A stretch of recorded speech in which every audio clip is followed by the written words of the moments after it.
Something happened in the last 72 hours that nobody is talking about. Iran has begun moving its uranium. Let me be precise about what that means. According to 3 diplomatic sources cited by the Israeli newspaper Israel Hayom, sources drawn from both the United States government and the broader regional intelligence community, Iran has agreed in principle to transfer its entire enriched uranium stockpile out of the country. 460 kilograms of uranium enriched to 60% purity. 60%. The threshold for a nuclear weapon is 90%. And the gap between 60 and 90%, I want you to understand this, does not take years to close. It does not take months. Nuclear scientists will tell you that under the right conditions, it takes a matter of weeks. On paper, 460 kilograms of 60% enriched uranium is enough to produce 11 nuclear warheads. Right? Read that again slowly. And Iran is now in the process of handing all of it over.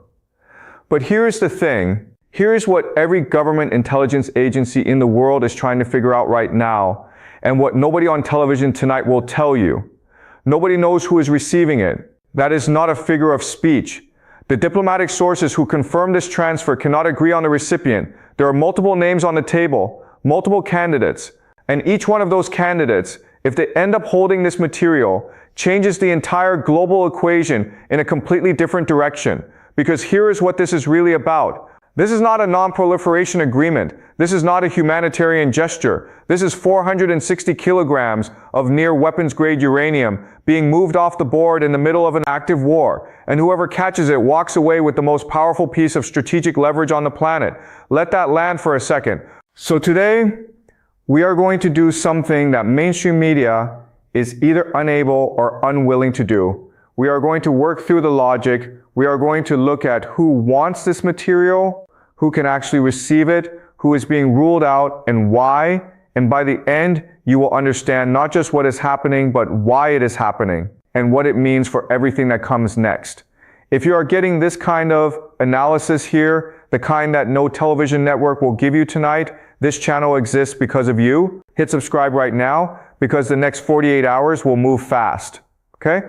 So let us review what has actually happened, because most people are looking at the news day by day and completely missing the bigger picture. So let me give you the bigger picture. This war, the US-Iran war, officially began on February 28, 2026. America and Israel launched a coordinated strike. They killed Iran's supreme leader, Khamenei. They killed senior military commanders. They destroyed critical military infrastructure. Okay? And the thinking in Washington, and I want you to understand this clearly, the thinking was Iran will collapse, maybe in a few days, maybe in a week. They will be broken, they will be desperate, and they will come to the table on our terms. Now, this tells you everything you need to know about how badly Washington misunderstands the game. Because here's what Iran actually did. Iran closed the Strait of Hormuz. One decision, one move. And suddenly, 20% of the world's energy supply was choked off. The global economy started hemorrhaging. Bangladesh, a nation of 170 million people, was on the verge of becoming the first country in the modern era to simply run out of fuel. The Philippines declared a national energy emergency. Germany, one of the most industrially sophisticated economies on earth, announced that any male citizen under the age of 45 cannot leave the country for more than 3 months without military permission. That is a prelude to a national draft. Okay? Think about what that means. Germany is preparing for war because of what Iran did to the global energy supply. Does that make sense? Okay, so America did not break Iran. Iran bent the world. Now, 40-some days into this war, Trump sits down to negotiate. Right? America puts forward a 15-point proposal. Iran puts forward a 10-point plan. They meet in Islamabad on April 11th and 12th. And the talks collapse. Why? Because America, and this is important, okay? America violated the ceasefire while still talking about peace. Starting April 13th, the U.S. Navy imposed a full blockade on Iranian ports and coastlines. 10,000 Marines, sailors, and aircrew, dozens of warships, roughly 10% of America's total naval strength deployed to squeeze Iran economically. And then, yesterday, April 19th, the USS Spruance, an American destroyer, fired multiple rounds into the engine room of an Iranian-flagged cargo ship called the MV Tuska, disabled it. and US Marines boarded and seized the vessel. Iran called it maritime piracy. And today, April 20th, Iran's foreign ministry has stated publicly there are no plans to participate in the second round of negotiations. Iran's spokesperson said it very clearly, and I'm quoting the substance. It seems that America is not serious at all. Now stop for a moment and let this sink in. Iran's ambassador to Russia, Kazem Jalali, just gave an interview to the Russian newspaper Vedomosti, and what he said is extraordinary. He said, and I am quoting the substance here, "What Trump could not achieve during the war, he will not achieve during negotiations." That is not an angry statement. That is a strategic declaration from a country that genuinely believes it is winning. And here's the thing, okay? They might be right, okay? Now I want to show you something, because when most people hear about this war, they think about geopolitics, they think about ideology, they think about religion. But what they are not doing is the math. And the math is where the truth lives. Let us look at America's naval blockade. To enforce this blockade, the United States has deployed over 10,000 military personnel, dozens of warships. They have used approximately 10% of their entire naval capacity. And the result? They have turned back 23 to 25 commercial vessels. Now let us look at Iran's side. Iran laid mines, naval mines, creating a hazard zone of 1,394 square kilometers in the Strait of Hormuz, cost a few $1 million. To clear those mines, America had to send Arleigh Burke-class destroyers, ships that cost over $2 billion each through that danger zone. A few $1 million versus a few $1 billion. A cheap mine versus a $1 billion warship. Now read that again slowly, and it gets worse. America claims it has now destroyed 95% of Iran's naval mine stockpile, but Iran's Mosaic defense, this decentralized military structure where all 31 provinces operate as independent combat cells, means that even if you destroy 95% of their capacity, the remaining 5% can still close the strait. The strait is narrow. You do not need a lot of mines to create chaos. This is what I mean by asymmetric mathematics. Iran is not trying to win a conventional war against America. They are trying to make the war too expensive for America to continue. And right now, the math is working in their favor. Okay? Does that make sense? But here is what most of the experts are deliberately ignoring. And this is the part that will keep you up at night. So, why is everyone, America, Russia, China, the entire international community, why is everyone so intensely focused on this war? You might think it is about oil. It is partly about oil. You might think it is about American hegemony. It is partly about that too. But the thing that is driving the deepest anxiety in every government capital in the world right now, the thing that is truly at the center of all of this, is uranium. Iran currently holds approximately 460 kilograms of uranium enriched to 60%.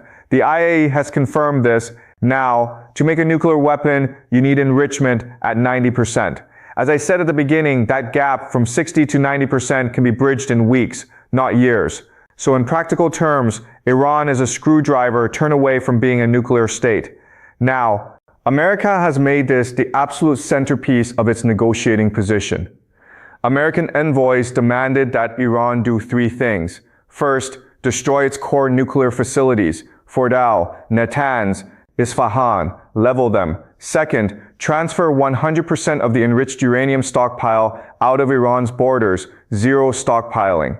And third, accept a ban on uranium enrichment for up to 20 years. Iran said no, and this is where the story becomes truly extraordinary. Iran is not refusing to give up the uranium entirely.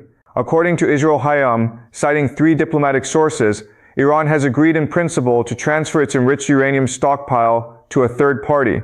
And the most likely candidate, supported by multiple layers of evidence, is Russia. Let that land in your brain for a second. Now here's a question I want to spend real time on today, because I think this is what nobody is explaining properly. Why can America not simply receive this uranium itself? On the surface, that seems like the obvious solution, right? America is the one demanding Iran give up its uranium, so why not just take it? Why does Russia end up as the recipient? The answer to this question tells you almost everything you need to understand about the deeper structure of this conflict. So let me walk you through it carefully. Reason 1, Iran does not trust America to hold this material in good faith. And I want to be very precise about what I mean by good faith here.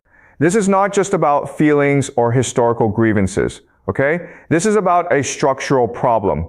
Iran's deputy foreign minister has stated explicitly, not implied, stated explicitly that handing the uranium directly to America is a non-starter. His word, non-starter. Why? Because if America physically possesses Iran's uranium, Iran has handed over its most powerful remaining deterrent, with absolutely nothing guaranteed in return. Iran has already learned this lesson the hard way.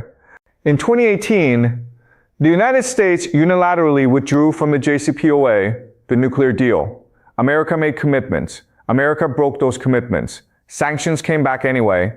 So from Tehran's perspective, the question is simple. What guarantee exists that America, after receiving the uranium, actually delivers on its end? Lifts the blockade, removes sanctions, provides security guarantees? If America violated the ceasefire while simultaneously sitting at the negotiating table in Islamabad, which it demonstrably did, then why would Iran trust America to honor a much larger and more complex set of commitments? The answer is, it would not. And rationally, it should not. Reason 2. America receiving Iran's uranium would be a domestic political impossibility inside the United States. Think about this carefully, okay? We're talking about 460 kilograms of uranium enriched to 60% material that is, technically speaking, one step removed from weapons grade. What does America actually do with this material once it has it? It cannot simply store it at an American facility without triggering enormous political controversy. Republicans would call it a security risk. Democrats would call it a war trophy. Nuclear non-proliferation experts would raise legal questions about custody chains and international law. And if the deal ever fell apart later, if Iran demanded it back, if a future administration decided to use it as leverage, you have a constitutional and legal nightmare on your hands. More fundamentally, the American legal and bureaucratic infrastructure for accepting this kind of material transfer from a formerly hostile state does not really exist in any clean form. You would need congressional authorization. You would need new regulatory frameworks. You would need international legal cover from the UN Security Council. And all of this needs to happen while a war is still technically ongoing and Iran's military is promising retaliation for the Tuska seizure. That is not a negotiation. That is an administrative impossibility under fire. Reason 3.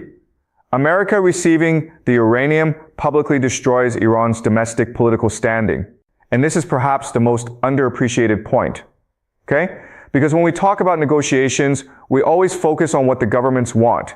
But governments have populations, and populations have to live with the decisions their governments make. For Iran's leadership, whatever remains of it after the killing of Khamenei, handing uranium directly to the United States is not just a diplomatic concession. It is a national humiliation of historic proportions. It is the image of Iran surrendering its most powerful strategic asset to the country that just bombed its cities, killed its leader, and is currently blockading its ports. Domestically, that is untenable. Iran's parliament speaker, Ghalibaf, already called America's terms surrender conditions, not peace terms. And he is right from the perspective of Iranian domestic politics. Any Iranian leader who signs off on handing uranium directly to Washington has essentially signed their own political death warrant inside Iran. But handing it to Russia, that is a different story. Russia is an ally.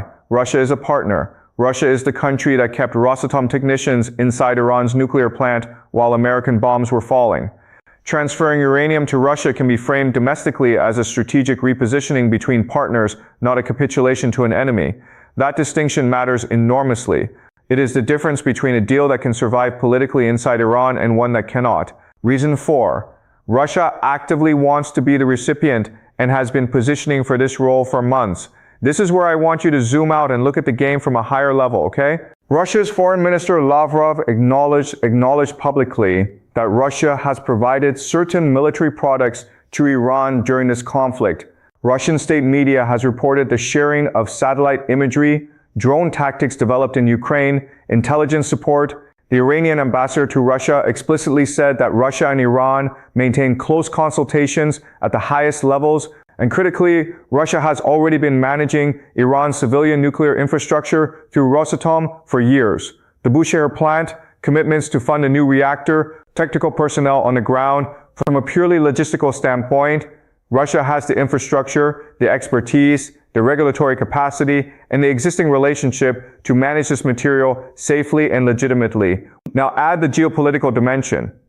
If Russia becomes the custodian of Iran's uranium, Russia becomes indispensable to any final resolution of this conflict. No deal can be finalized without Moscow's agreement.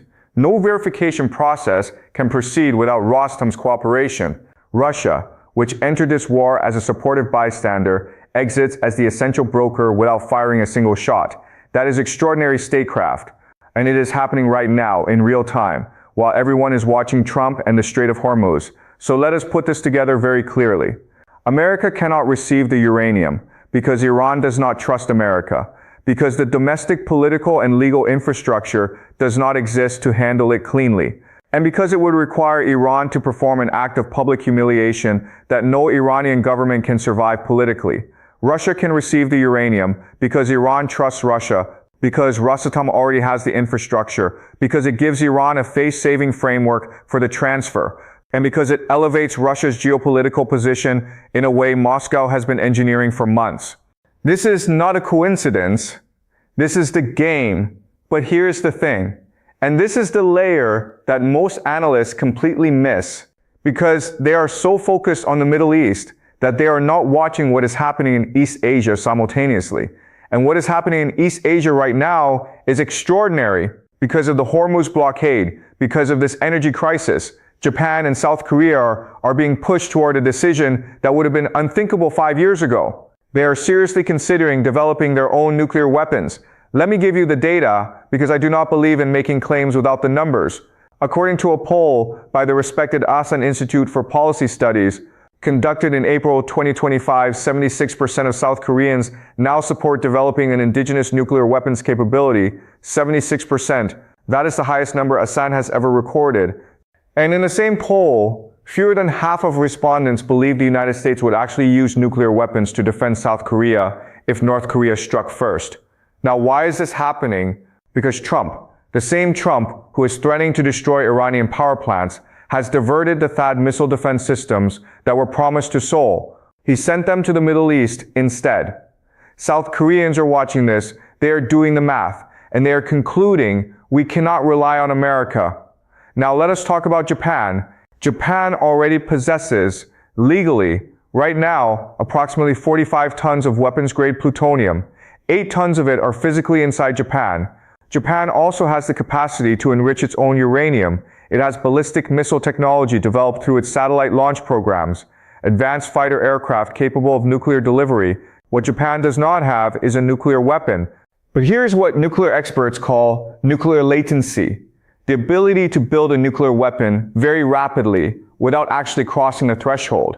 Experts estimate Japan could assemble a nuclear device in just a few months if the political decision were made. And Japan's Prime Minister Takaichi Sanae, who just led her party to a massive electoral victory, has explicitly left open the possibility of abandoning Japan's 3 non-nuclear principles, the principles that have governed Japanese policy since the Second World War. Now, connect the dots. If Iran hands uranium to Russia instead of being fully denuclearized, there is no clear signal to the world that nuclear ambition leads to anything other than leverage and survival. Iran played the game, survived the war, and retained strategic importance. It got bombed for 50 days and came out of it with Russia as its nuclear custodian and America unable to fully impose its demands. What message does that send to South Korea? What message does that send to Japan? It sends the message that nuclear latency is the only real insurance policy in a world where American security guarantees cannot be trusted. And if Japan and South Korea move toward nuclear weapons, China has already warned explicitly that Beijing would consider this an existential provocation. Chinese state media has already called for nuclear strikes on Japan, not for having weapons, but simply for suggesting involvement in a Taiwan conflict. So you pull this thread, and it does not end at the Strait of Hormuz. It ends in a world with 6, 7, 8 nuclear-armed states in the most volatile region on Earth. And all of it starts with what happens to 460 kilograms of uranium in the next 48 hours. Okay? So where does all of this leave us? Right now, today, we are standing at a crossroads. And I want to be very honest with you because I think you deserve honesty rather than false comfort. There are 2 roads in front of us. And neither of them is good. Road number 1. Iran agrees to transfer its uranium to Russia. A deal framework is established. America accepts this as a partial win, not the complete denuclearization it demanded, but something it can sell politically to its domestic audience. The Strait of Hormuz is reopened. The ceasefire holds. Now, on the surface, that sounds like the good outcome, right? But think about what it actually means. Russia becomes the custodian of the world's most strategically sensitive nuclear material. Iran retains the knowledge, the scientists, the infrastructure, everything except the physical uranium. And at any moment, if the political situation shifts, if Russia and Iran decide to return the material, or if Iran simply restarts enrichment, we are back to square one. Except now, Russia has used this transaction to cement its position as an indispensable global power broker. Moscow wins, Tehran survives, and America has paid an enormous military and economic cost and watched the world's energy markets get shredded for an outcome that does not actually solve the problem it went to war to solve. The problem, remember, was nuclear capability. And nuclear capability is not 460 kilograms of uranium sitting in a warehouse. Nuclear capability is the knowledge, the scientists, the centrifuges, the institutional memory that Iran has accumulated over 30 years of its nuclear program. You can take the uranium away. You cannot take any of that away. Road number 2, the negotiations fail completely. And I have to tell you, right now, on April 20th, the evidence is pointing toward this road. Iran has used the Tuska seizure as justification to pull out of talks. Trump has threatened to destroy Iranian power plants, bridges, and universities if Iran does not capitulate. Iran's military headquarters, Khatam al-Anbiya, has publicly promised retaliation. If we go down this road, if Trump follows through, if Iran responds with everything it has, then we are no longer talking about a regional conflict. We are talking about the deliberate targeting of civilian infrastructure on both sides, power plants, water desalination facilities, universities, the things that keep populations alive. And once you start doing that, you do not stop easily, because the other side retaliates in kind, and the escalation ladder has no obvious stopping point. Okay, and here is the structural problem that makes both roads so difficult to navigate. The political systems of both the United States and Iran have, in a very real sense, lost control over the momentum of this conflict. The militaries are in motion. The economic pressures are building. And the more each side escalates, the harder it becomes for either side to de-escalate without losing face domestically. Iran's mosaic defense, that decentralized military structure I described earlier, was specifically designed to prevent any central leadership from being able to unilaterally call off the fight. Even if Iran's political leadership wanted to agree to a ceasefire tomorrow, the IRGC units in all 31 provinces are not necessarily going to comply. The defense was built that way on purpose. It is a dead man's switch designed to make surrender structurally impossible. And on the American side, Trump has surrounded himself with people who tell him what he wants to hear. When a failed ground operation gets repackaged as a heroic rescue mission and presented to the American public as a great success, and Trump believes it, genuinely believes it, you have a decision-making apparatus that is disconnected from operational reality, that is extraordinarily dangerous. That is the trap. And both sides walked into it. Now, I want to ask you something directly, because I think about this question a lot, and I do not have a certain answer, but I want to know what you think. Which road are we on right now? Comment the word Moscow if you believe Iran will ultimately choose the Russian option, that this deal will happen, that Russia will receive the uranium, and that this secret transaction will reshape the global order in ways we cannot yet fully predict. Comment the word Hormuz if you believe the negotiations will collapse entirely, that this war will escalate beyond the current ceasefire, and that the world is moving toward the kind of catastrophe that none of the major players actually want, but none of them know how to prevent. I read every single comment, and I genuinely want to know where you think this is going. Okay, let me bring this together. We started today with 460 kilograms of uranium. And what I hope you now understand is that this number is not just a technical detail, it is the axis around which the entire geopolitical situation rotates right now. America went to war to eliminate that uranium. It has not succeeded. America demanded to receive that uranium directly, and it cannot for reasons that are structural, political, and deeply rooted in the trust deficit that Washington has spent decades building with Tehran. Russia is positioned to step into that gap, not because Russia is a neutral party, not because Russia is a peacemaker, but because Russia has been engineering this position for months, and the logic of the situation points directly toward Moscow, and the downstream effects of all of this, the energy crisis, the unraveling of American security guarantees in East Asia, the nuclear calculations being made in Seoul and Tokyo right now, are reshaping the world in ways that most people have not yet recognized. This is not a story about Iran and America. This is a story about what kind of world comes after this war. Who has power? Who holds leverage? Who gets to sit at the table when the new rules are written? And the answer to that question is being decided right now, in the next 48 hours. The situation will move fast. Iran's military has promised a response to the Tuska seizure. Trump's deadline is approaching. The Pakistani mediators are trying to hold together a process that both sides are undermining simultaneously. And Russia is watching all of it, quietly, patiently, waiting for the moment when it becomes indispensable. Share this video with someone who needs to understand what is actually happening, not the surface level narrative, but the real game underneath it. Hit the notification bell because the next update will come before you expect it. And if you are not subscribed yet, this is the kind of analysis that exists here and nowhere else. Alright, we covered a lot of ground today. And I know it is a lot to take in, but we will go deeper into the specifics in our next session. Any questions? Okay? Good.